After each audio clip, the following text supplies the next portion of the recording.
Merry Christmas, subscribers, and welcome to FJ Holden Jive Talking. I'd like to Jive talk today about a few of the catalogues we've got, things to look for, and I've also got a few other little bits and pieces as well that I'd like to share with you. A couple of deliveries. So, we sort of have been busy in the lead up to Christmas at 2020. I think all of us want to see the actual end of this year. It hasn't been wonderful for anybody.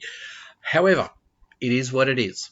So what I wanted to do is tell you about the three catalogues that I've got, one of which I've got a average sort of a copy and a pristine copy. So what I wanted to show you is the FXFJ Master Parts catalogue from March 1954. So this is the first one I got about 35 years ago.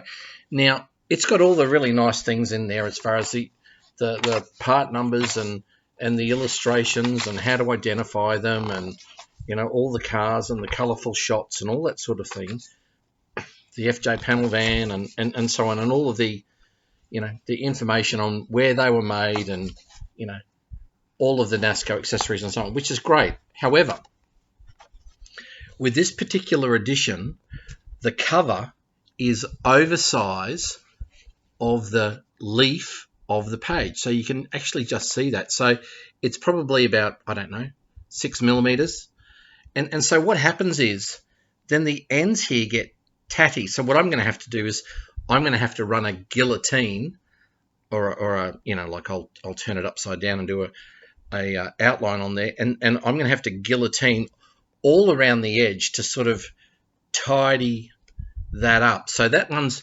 March of 1954. So that's the FX, or the 48215, and the FJ. Now, after that, we have the black cover. Now, viewers would have seen me, subscribers would have seen me using this one, and it's same dog, different eyebrows, which is fine. However, this one is average condition, and it's a case of you get what you can when it comes across your path. But that doesn't mean to say that you can't upgrade, which is really what I did. And one of our members knows I like books, so he put me onto this one. So that's a really good, that's a pristine copy, but you're paying up for that, and I certainly appreciate that.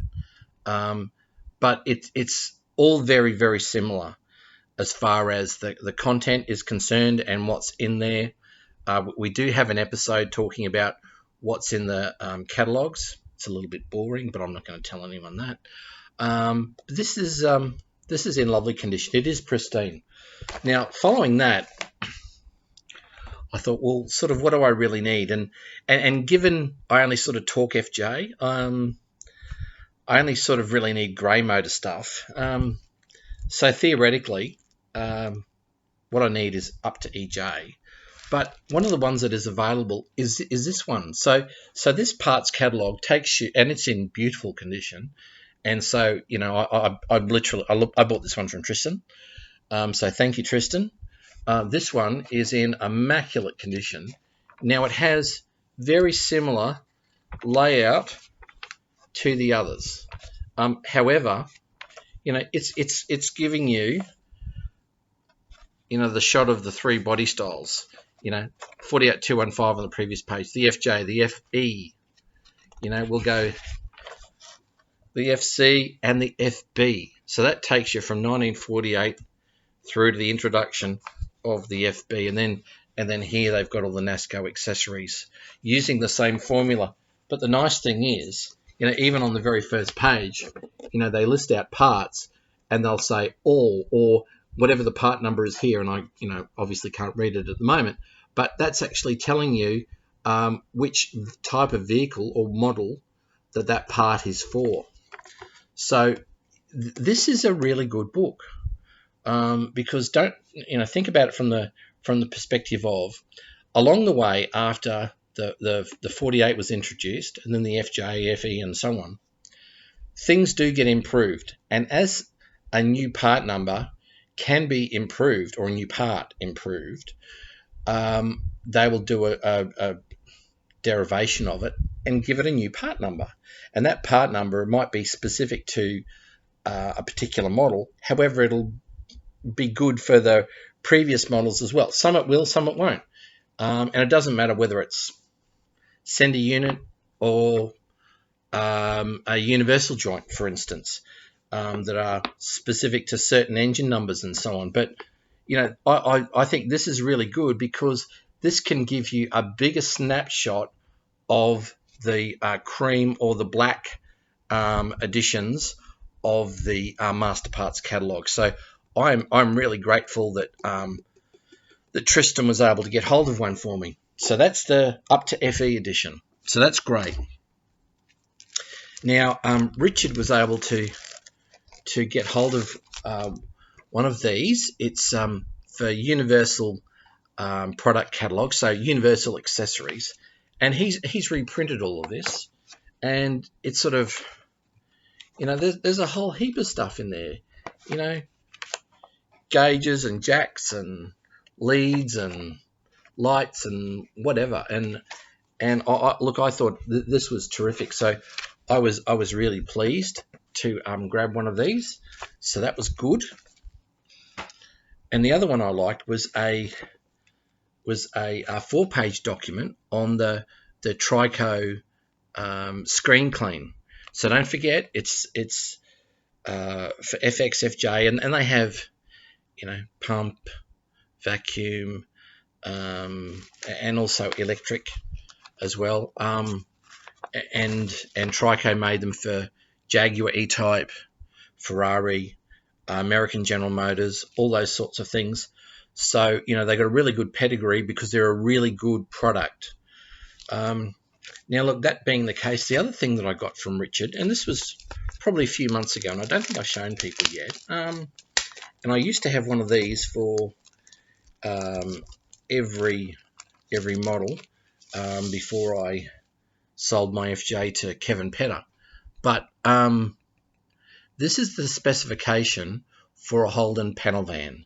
Now, it will take you through everything, you know, even up to the body dimensions and tyre size, whether it be a 550 or pay extra and get the 590 tyre, and, you know, you get all of the details in there. So from this perspective, you know, good technical information, and not for nothing, makes up quite a nice little display when you're doing things. So, you know, that's really great, and I was very happy to hang on to that. But when I had things before, I just took a photocopy of my sedan technical information, and I just put it away. But, you know, here I am coming back to FJ Holdens, you know, having a break from them from, you know, 2000 to 2015, say. And that was, you know, it was nice to be able to say, well, you know, I do have some things that I didn't sell and let out to the general public, so that was a good thing. Now, look, the last three items is this is no, I've got a few more little bits and pieces, I suppose, and it's Christmas, so who cares if we go over a bit. Now, this I jumped on this. Besides the fact that I love the packaging, you know, you've got to be happy with that. I mean, that's just so attractive. It's not funny. It's just lovely. This is a repair kit. Now, this is a repair kit for your gear linkages that sit above your steering housing. You know, these are all new components. Look, I thought it was great. Now I had I went to the Nationals in 1992, and I made a U-turn at 8 o'clock on Christmas night at Gundawindi, and I actually broke this. Now it looks like a cotton reel, a miniature cotton reel, but it broke this side. And in the dark and not knowing what was going on, and all I knew was just my gear levers just went nuts. I rang in Queensland we call them the RSEQ, it's the NRMA in New South Wales, and we have reciprocal rights with both. So the NRMA guy came over from the nearest town. And what he did was he said, oh, I know what the problem is on this FJ, because it was my FJ Ute. He took it off, turned it round, and the split pin had broken in the process. I think my wife had one bobby pin left. And he said, oh, madam, can I have a bobby pin, please? And so the bloke took a bobby pin, and he used the bobby pin as a split pin, as a circlip for it. And so, Kevin Petter, if you're watching, I am sure that bobby pin is probably still holding this little piece of apparatus for the gear shift on my showroom condition FJ Ute that you bought through Tugan Motor Wholesale. But anyway, look, my FJ is a 1956 model. So at the front, I'm running a few 1956 badges, and one of which is the 1956 official Olympics badge. And I came across this a little while ago as well, which is part of the reliability trials for that year. So I thought, well, that would be lovely. I did have I've also got an RACQ Kookaburra badge to go with it too. So I thought those three will look really, really smart on the front. So I'm very, very happy with that. And I've got a good mate who's granddaughter of Harry Firth, so I will ask Felicity to sign the back for me for her granddad. And that might be a nice thing to have on my car. And given Harry Firth used to live across the road, or Harry Firth lived across the road from where my FJ was with Mark and Gillian. So the last two bits that I have, I think I've only shown you one of these. Now, I came across both of these ornamental jewels, and I think the apprentice has snavelled one of them. But I've had them polished by the jeweller. They're in quite good condition. I mean, they're not pristine, and I understand that. However, who wouldn't turn down a decent ornamental jewel? But there's no specific place to put them on your FJ when you read the technical information or the sales information. It's really a case of they're telling you to stick them anywhere, really. But this one's not as good as that one. So I'll find the right place on the FJ to put them. But I just love the fact I've got ornamental jewel for my FJ, so I'll really enjoy that. Now the other bits that I liked on my Ute, I had the white thermometer, and I know at the Jindabyne Nationals, one of the judges just loved the fact that I had one. But I've also got the green one as well, and as you can see, it's all in Fahrenheit. They still work. So I've got the ivory and I've got a green, so I don't know which one I'll run. But this is what happens over time. You actually find that the suction cap deteriorates. I'll go in there with some long nose pliers and grab that and pull that out, so that I can actually get the right suction cap for it, so it can stick on the dash. So in my case, on the dash, I'll have the demisters, I'll have the dash rack, the dash fan, the ornamental jewel, the nice special grills and glove box and so on, the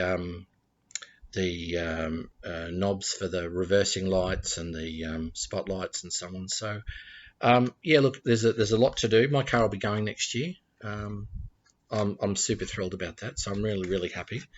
So I just want to see some action on it now, but I'm the guy to do that, no one else. So part of the episodes that we'll be doing next year is the how to do this and how to do that, and this is what we've done, and a bit of progress and so on.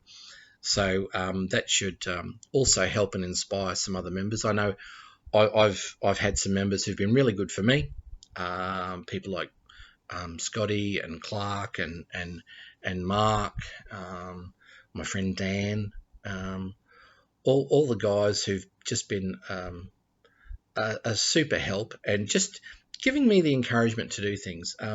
Mine hasn't progressed too far because I was sort of waiting to see, what was happening with jobs and stuff like that.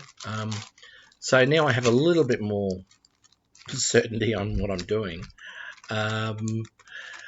It's a case of I've got stuff organised for February, so the apprentice and I have got to get stuck into the garage and get it ready so we can do some more work in there. But the motor and gearbox are all done. They're ready to drop in, so it's a matter of doing the sills and doing the underneath the car and the firewall and preparing all of that, and determining whether it's going to be a full outside paint job or we're just wetting in the sills, and we've got a spare set of guards. So do we do the spare set up and get another bonnet for it and have it so it's all immaculate, and then work on the body, or what do we do? So we're sort of yet to decide what is the final take for the next year, 2021. But in saying that, look, Merry Christmas to all of our members. I certainly hope that you've enjoyed our episodes of FJ Holden Jive Talking this year. Don't forget on Facebook to stop by at Nasco Bay and to just see what we're doing. Nasco Bay is really the quirky home of Holden. So, I certainly want to keep that and continue that theme next year. But, don't forget to share, like, and subscribe. But more importantly, enjoy your Holden.